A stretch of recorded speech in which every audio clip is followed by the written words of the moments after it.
Salam IT News, jumpa lagi di program berita kami. Kali ini kami akan menyampaikan tentang wabah pneumonia Wuhan yang kini disebut COVID-19 masih terjadi, kini sudah menyebar tak hanya di Tiongkok semata.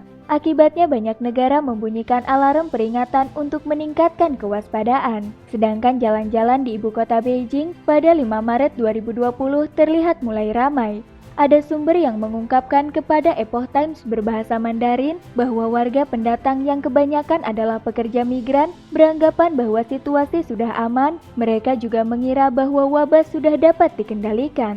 Namun yang menjadi kekhawatiran sekarang adalah dengan dimulainya kembali bekerja, pergerakan massal para tenaga kerja ini dapat menimbulkan gelombang kedua wabah. Kekhawatiran itu juga terkait risiko akibat mendatangkan COVID-19 dari luar kota ke Beijing.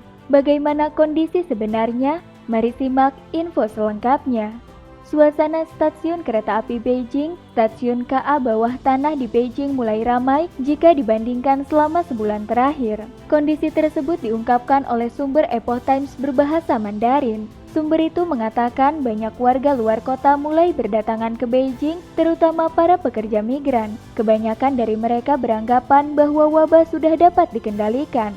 Laporan situasi wabah harian yang disampaikan Komunis Tiongkok belakangan ini menunjukkan angka penurunan. Angka itu baik angka terinfeksi maupun kematian, tetapi banyak diragukan pihak luar. Muncul pertanyaan, apakah melibatkan manipulasi angka? Tapi yang pasti karena tekanan luar biasa dari anjloknya pertumbuhan ekonomi. Pihak berwenang Beijing menginstruksikan kepada seluruh daerah dan perusahaan untuk segera kembali beraktivitas. Namun demikian, baru-baru ini sejumlah pasien yang diperkenankan keluar dari rumah sakit Fangchang atau berbentuk seperti gudang di Wuhan kembali menunjukkan positif terinfeksi COVID-19. Rumah sakit Wuhan yang berbentuk Fangchang bernama Hanyang Kuopo telah menyatakan bahwa sementara menghentikan prosedur keluarnya pasien. Tidak hanya di kota Wuhan, tetapi kota Tianjin, Provinsi Jiangsu, Provinsi Guangdong, Provinsi Sichuan. Sedangkan tempat-tempat lain juga muncul fenomena kembali positif pada pasien yang dinyatakan sembuh boleh keluar rumah sakit. Jadi jelaslah bahwa wabah belum berakhir, karena itu banyak pihak khawatir bahwa gelombang kembali beraktivitas ini dapat memicu terjadinya wabah sama yang kedua. Berita selanjutnya, Beijing ketat di dalam tetapi kendur di luar.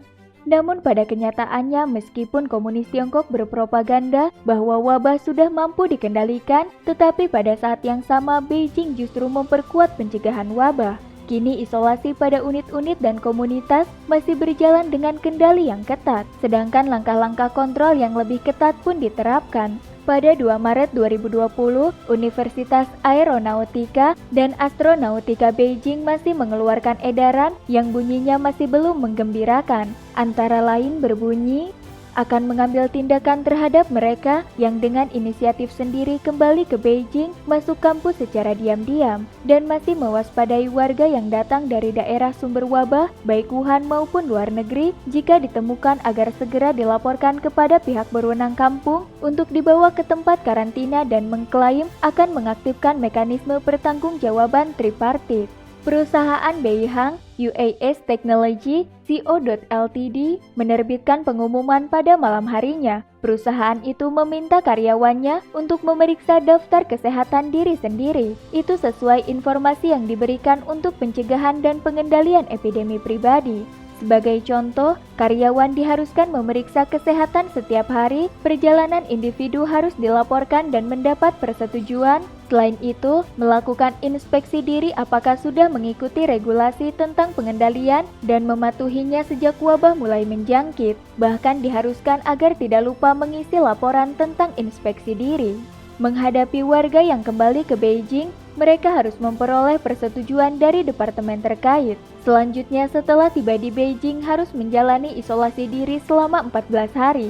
Bagi mereka yang dengan inisiatif sendiri kembali ke Beijing dan mengabaikan aturan yang berlaku harus dimintai pertanggungjawaban. Bagi yang berbisnis catering, kantor pusat pengendalian penyakit menular CDC Beijing mengharuskan restoran dibuka dengan setiap meja hanya dapat diduduki oleh satu orang tamu. Sebelum masuk restoran, perlu dicek suhu badan terlebih dahulu. Selain itu diharuskan menghindari perjamuan makan dengan prasmanan. Aturan lainnya diharuskan mengenakan masker sebelum makan. Lebih jauh, pastikan bahwa dirinya tidak memiliki gejala yang mencurigakan, berkonsentrasi pada makanan yang dihidangkan, serta kurangi berkomunikasi.